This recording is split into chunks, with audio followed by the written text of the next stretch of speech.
So, today I want to talk about my philosophy about the soul. If you think about yourself, you will know that there are some things you like and there are some things you don't like. There are things you strive for and there are other things that you don't strive for. And I relate this to the soul. Because inside of yourself, you have a soul with a set of characteristics. And those characteristics were inside of yourself from the beginning all along. And because they were already set from the beginning, you were already predestined to what you were going to like and what you wasn't going to like. And so this is really something that is decided without your controller. It's already predestined what you are going to be striving for. Now, because most people lose their footing early in life, they don't really know what their destiny is, so they don't know what they are predestined for, and because of this, they spend a lot of time in activities or different kind of things that doesn't work out for them because it wasn't in their destiny to do that kind of thing, and that is why it's of incredible importance that you really see yourself so that you can connect with your soul. And when you connect with your soul, you connect with God. Because God was the one who provided you with a soul, and He was the one who decided what the soul was going to be. And so within yourself, you have this thing that you need to cultivate your receptiveness to so that you can understand what is going to work in your life and what is not. And so I think this very much relates to the confusion people experience in their life, because in that confusion they don't know themselves and they don't know God. But when you really start to live after God's ways, then you clear away that confusion, and what enters in is that light.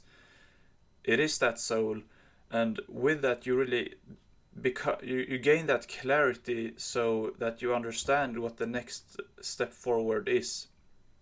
But what has happened with a lot of people is that they have this confusion that is have laid itself on top of their soul, and it's clouding their vision, so they don't know what they are meant to be doing, and the result becomes is that they live a confused life where they don't know why they are doing the things they are doing, or they don't know why they are experiencing this strife in life. But it's really because they lack the connection to the soul, and therefore the connection to God. And so it's very much important to.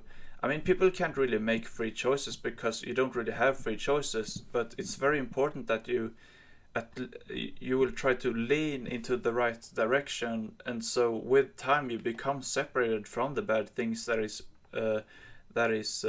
making your life difficult, and you're leaning towards that good that makes your life easy and amazing to experience. Because when you really understand what God is having, what God has for you, you understand that He wants your life to be amazing and fun and exciting and all of these things. He wants you to live an amazing life and experience, and on top of that, He really wants you to affect others in the same way. And so, really, when people live after God, they have fantastic things inside of themselves, and which they awake in others. And this really is I wouldn't say tension, but it is in contrast to the confusion that that a lot of people is living with, that instead makes their life difficult and hard, and they have so much problems, and I mean, it's awful. And I think it's important really to have a lot of patience with the ones that is lost in the confusion, because they don't have no control over it. Just as a good person has no control over the good things he does, a bad person doesn't have any control over the bad things he does. And both of them doesn't really have any free choice or any say in anything, really. We're just really an effect of what is moving us from the core. And when you clear yourself of the confusion, you really, the path is cleared for you to understand the soul, and therefore understand what God has for you, which he set in the characteristics of your soul.